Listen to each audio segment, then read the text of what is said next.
This presentation explains and demonstrates how to perform an operational check on a Ludlum Model 12 prior to surveying for radioactive contamination. Individual Ludlum Model 12 instruments are located on each of the medic units operated by the Richland and Kennewick Fire Departments. They are stored inside padded storm cases. Additional Ludlum 12 instruments are located at Benton County Emergency Management. Benton County Fire District 1 also has several Ludlum Model 12 kits. Each case contains a Ludlum Model 12, a beta-gamma survey probe, a coaxial cable to connect the probe to the meter, 2 D-cell batteries, a radiation check source, and paperwork. The paperwork includes a procedure for performing the operational check and a copy of the most recent calibration information. Once again, inside the case you will find paperwork for the instrument, 2 D-cell batteries, a coaxial cable, a Ludlum Model 12, and a beta-gamma radiation detection probe. In this slide, the battery compartment of the instrument is open. The instrument paperwork includes the serial numbers for the meter, probe, and radiation check source combination. It also indicates the last calibration date and the expected check source reading for the indicated meter scale. This particular meter was calibrated on January 10, 2013 and should read 120 counts per minute on the ×100 scale during the operational check. There should be a calibration sticker on the side of the meter. The check source reading on the calibration sticker most likely will indicate a number in kCPM or thousands of counts per minute. Make sure that the paperwork, calibration sticker, and component serial numbers match. The operational check sheet will indicate a meter reading equal to the reading listed on the calibration sticker, but the ×100 or ×10 on the paperwork indicates which scale the selector switch should be turned to and the meter reading that should be used for the operational check. If the meter is beyond the calibration due date and you have no other meters available that haven't exceeded their calibration due date and you need to check for radiation right now, you can use the meter as long as it passes the operational check. Here is an assembled Ludlum Model 12 with most of the parts labeled. The coaxial cable connects the probe to the meter with push and twist connectors. Straighten out the cable and attach it to the connectors on the probe and the meter. Open the battery compartment and insert the D-cell batteries according to the markings on the battery compartment cover. Remember, batteries are not left in the instrument. The batteries in the storm case are not spares. They have to be put into the meter. This slide points out the Ludlum 12 controls and battery case cover. The audio switch should be on when surveying for radioactive contamination. That way you can watch the probe to make sure you don't touch a contaminated surface while you survey, and listen for an increase in the number of clicks from the meter when an increase in radiation is detected. The response switch should be in the F or fast mode during the first part of measuring the check source and while surveying.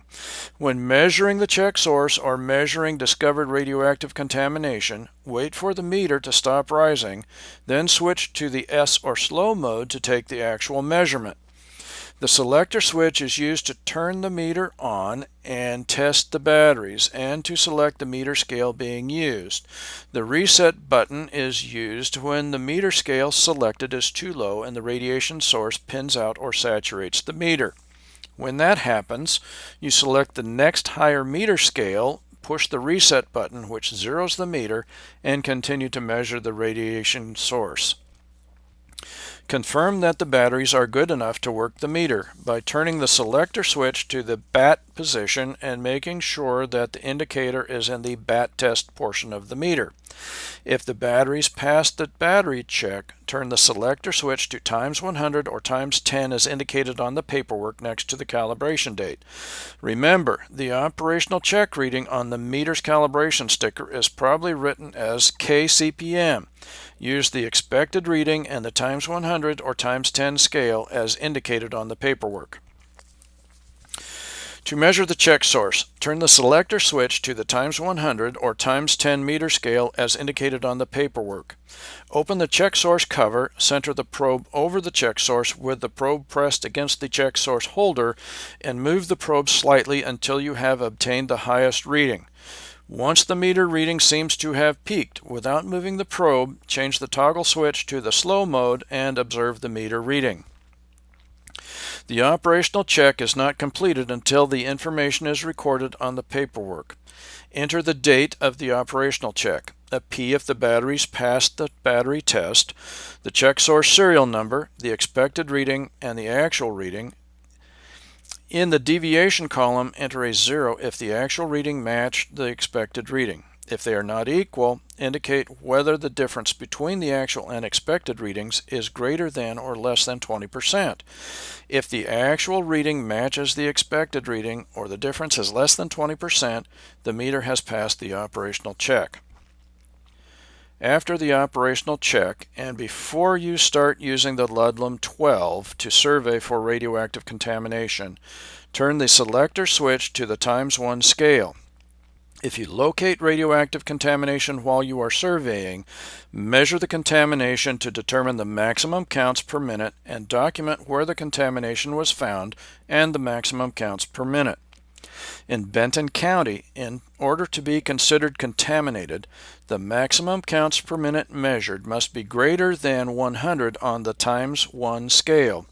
A reading of 100 on the times 1 scale is the action level in Benton County. It is about 2 times the normal background radiation in Benton County. So as long as the radioactive source reads less than 100 on the times 1 scale, which is less than twice the average background radiation, it is not considered to be contamination. However, background radiation is not uniform across Washington State. For example, there are areas near Spokane having background radiation levels 5 times higher than Benton County. When you are checking for radioactive contamination, make sure you are using the correct action level for the location and the meter you are using when determining whether something or someone is contaminated or clean. If you have any questions or comments, please contact me.